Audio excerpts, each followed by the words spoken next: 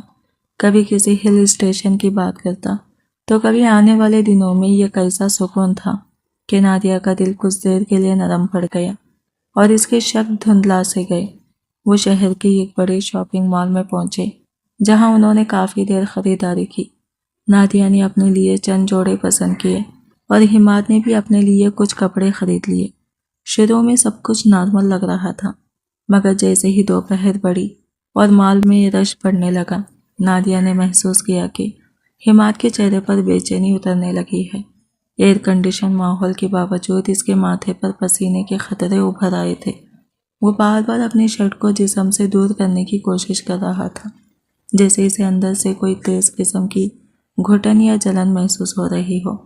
Nadia نے فکر مندی سے پوچھا کہ وہ ٹھیک ہے یا نہیں، مگر حماد نے فوراً بات ٹالتے ہوئے کہا کہ بس ہلکی سی تھکن ہے اور اب وہ گھر چلے۔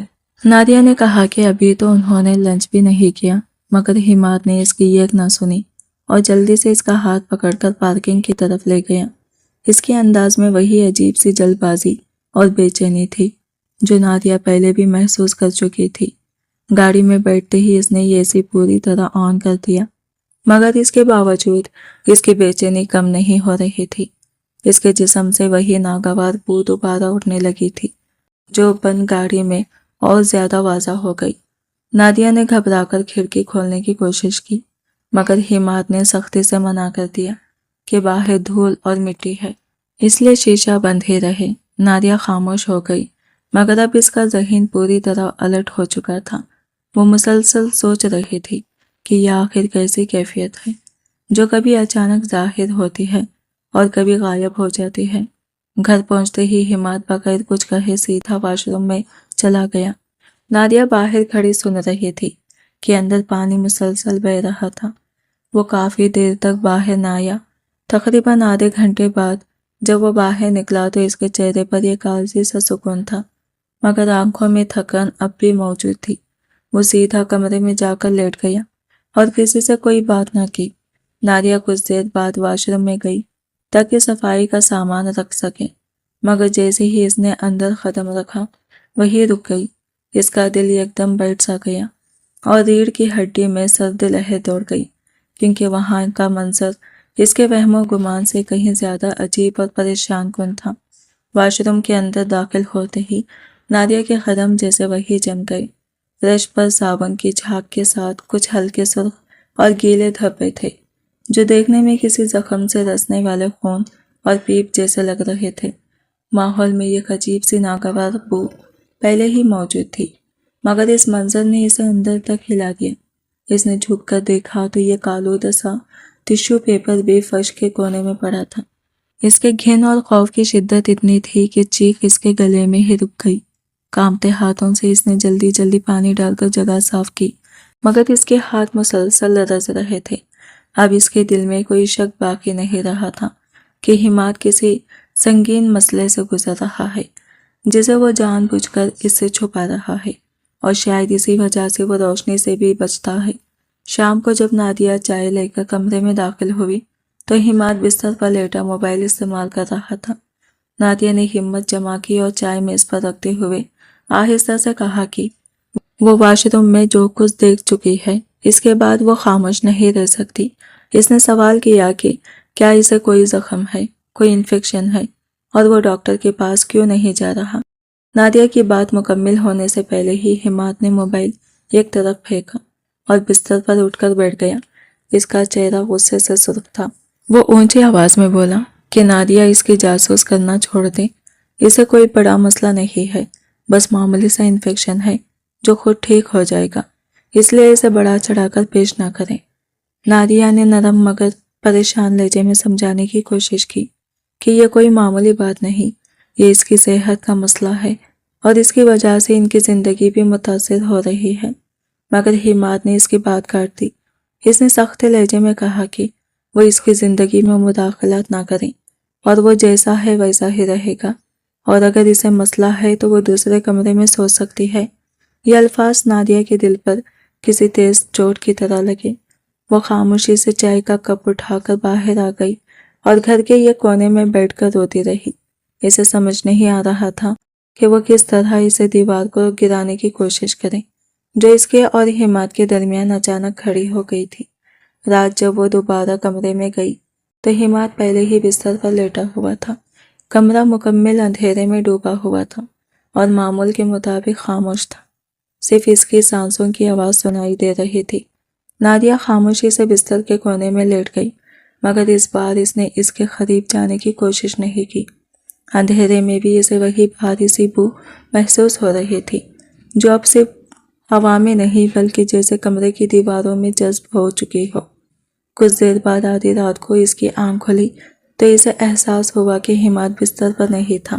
اس نے دیکھا کہ واش روم کے دروازے کے نیچے سے ہلکی سی روشنی باہر آ رہی تھی اور اندر سے دبے ہوئے کراہنے اور سسکیوں کی آوازیں سنائی دے رہی تھیں۔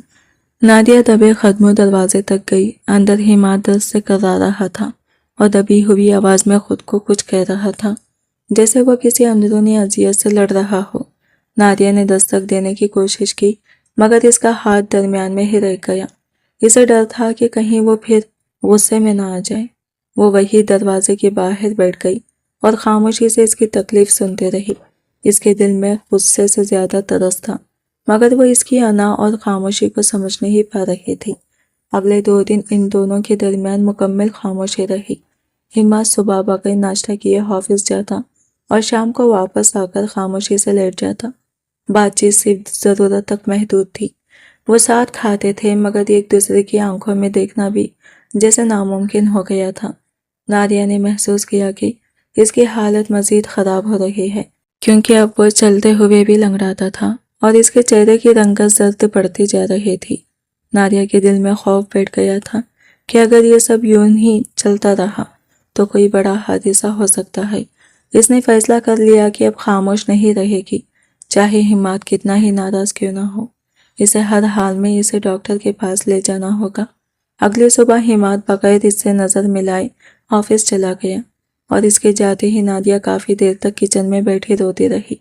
پھر اس نے ہمت جمع کی اور فیصلہ کیا کہ آج وہ پورے کمرے کی گہرائی سے صفائی کرے گی، کیونکہ اسے لگ رہا تھا کہ شاید سچائی کا کوئی نہ کوئی سرا اسی اندھیرے میں کہیں چھپا ہوا ہے۔ کمرہ صاف کرتے ہوئے نادیہ کا دل کچھ دیر کے لیے ہلکا سا ہو رہا تھا، جیسے وہ اس الجھن کو بھی ساتھ ساتھ دھو ڈالے گی جو پچھلے چند دنوں سے اس کے ذہن پر چھائی ہوئی تھی۔ اس نے پردے اتار دیے، بیڈ شیٹ بدل دی اور ہر چیز کو ترتیب سے رکھنے لگی۔ پھر وہ الماری کی طرف بڑھی تاکہ کپڑوں کو بھی سمیٹ کر رکھ دے۔ جیسے ہی اس نے نچلا خانہ کھولا، اس میں پرانے اخبارات کا ایک بے ترتیب سا ڈھیر پڑا تھا۔ نادیہ نے انہیں ہٹایا تو ایک سیاہ پلاسٹک کا شاپر کونے میں چھپا ہوا نظر آیا۔ اس کے دل میں ایک دم سے عجیب سی گھبراہٹ اتر گئی۔ لرزتے ہاتھوں سے اس نے وہ شاپر باہر نکالا۔ چند لمحوں وہ اسے دیکھتی رہی جیسے خود کو تیار کر رہی ہو کہ شاید کچھ غلط سامنے آنے والا ہے، مگر جیسے ہی اس نے شاپر کھولا اس کی چیخ گلے میں پھنس کر رہ گئی۔ اندر حماد کے کچھ ذاتی کپڑے تھے جو خون اور زرد رنگ کے پیپ جیسے نشانات سے بری طرح آلودہ تھے۔ ان سے اٹھنے والی بو اتنی تیز اور ناگوار تھی کہ ایک لمحے میں پورا کمرہ جیسے اس کی گرفت میں آ گیا۔ نادیہ نے فوراً ہاتھ منہ پر رکھا مگر آنکھوں سے آنسو بہنے لگے۔ اس کے ذہن میں یہ کہ خیال بار بار آ رہا تھا کہ یہ شخص کتنی بڑی تکلیف کو اکیلے سہ رہا ہے، اور پھر بھی اس نے ایک لفظ تک اس سے نہیں کہا۔ وہ وہی فرش پر بیٹھ گئی جیسے اس کے جسم میں مزید طاقت باقی نہ رہی ہو۔ اس کے دل میں ایک طرف غصہ تھا کہ حماد نے اس پر اعتماد کیوں نہیں کیا، اور دوسری طرف شدید ترس کہ وہ کس اذیت سے خاموشی سے گزر رہا ہے۔ دوپہر تک وہ اسی حالت میں رہی، پھر اس نے ہمت کر کے وہ تمام کپڑے ایک تھیلے میں ڈال لیے اور گھر سے باہر پھینک دیے۔ الماری کو اچھی طرح صاف کرنے کے بعد بھی اس کا ذہن پرسکون نہیں ہوا۔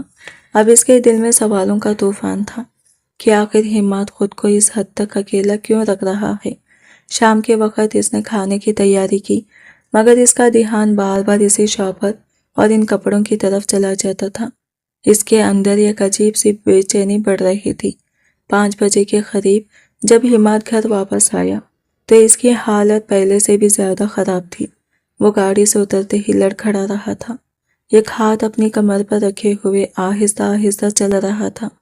اس کے چہرے پر پسینہ تھا اور درد کی شدت اس کے چہرے سے صاف جھلک رہی تھی۔ وہ دانت بھینچ کر ہر قدم اٹھا رہا تھا۔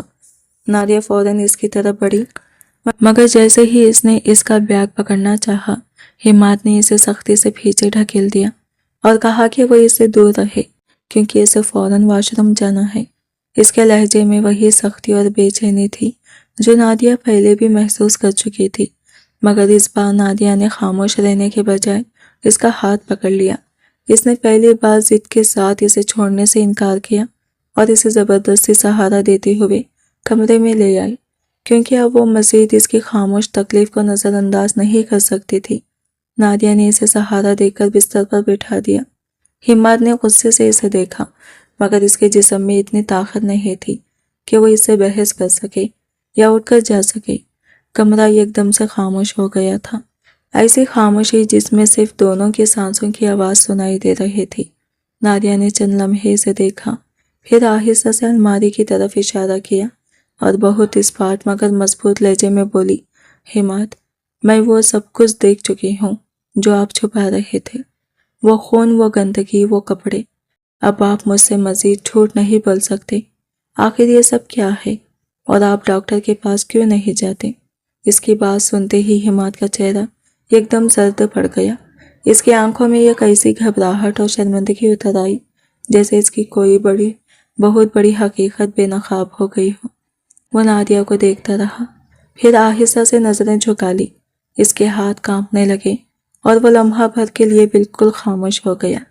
کمرے میں ایک لمبا سناٹا چھا گیا جس میں صرف ان دونوں کی سانسوں کی بھاری آوازیں گونج رہی تھی۔ کافی دیر بعد اس نے بہت دھیمی ٹوٹی ہوئی آواز میں کہا، نادیہ، تم نہیں سمجھو گی، یہ میرا وہ عیب ہے جس کی وجہ سے میں نے کبھی کسی سے دوستی نہیں کی، کبھی کسی کے قریب نہیں گیا۔ اس کی آواز میں ایک عجیب سا درد تھا، جیسے وہ الفاظ نہیں بلکہ اپنے اندر کا بوجھ نکال رہا ہو۔ نادیہ اس کے قریب بیٹھی، اس کا ہاتھ اپنے ہاتھ میں لیا اور نرمی سے بولی، حماد، میں آپ کی بیوی ہوں، آپ کا عیب میرا عیب ہے، آپ مجھے بتائیں تو صحیح کہ مسئلہ کیا ہے۔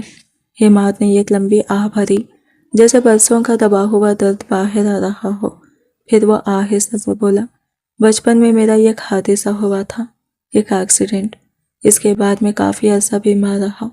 میرے والدین بہت ڈر گئے تھے، وہ سمجھتے تھے کہ میں کمزور ہوں، اگر علاج یا کسی آپریشن کی کوشش کی تو شاید میں اور خراب ہو جاؤں گا۔ وقت گزرتا گیا، میں بڑا ہو گیا اور یہ بات ایک راز بن کر رہ گئی۔ وہ لمحہ بھر رکا، پھر اس کی آواز مزید بھاری ہو گئی، اب مجھے اس چیز سے اتنا ڈر لگتا ہے کہ میں کسی کو بتا نہیں سکتا تھا۔ مجھے لگتا ہے کہ اگر میں نے کسی کو دکھایا تو شاید میں ٹوٹ جاؤں گا یا کبھی ٹھیک نہیں ہو پاؤں گا، اس لیے میں چھپاتا رہا۔ اس لیے میں نے روشنی سے بھی بچنا شروع کر دیا کیونکہ میں نہیں چاہتا تھا کہ کوئی میری حقیقت دیکھے۔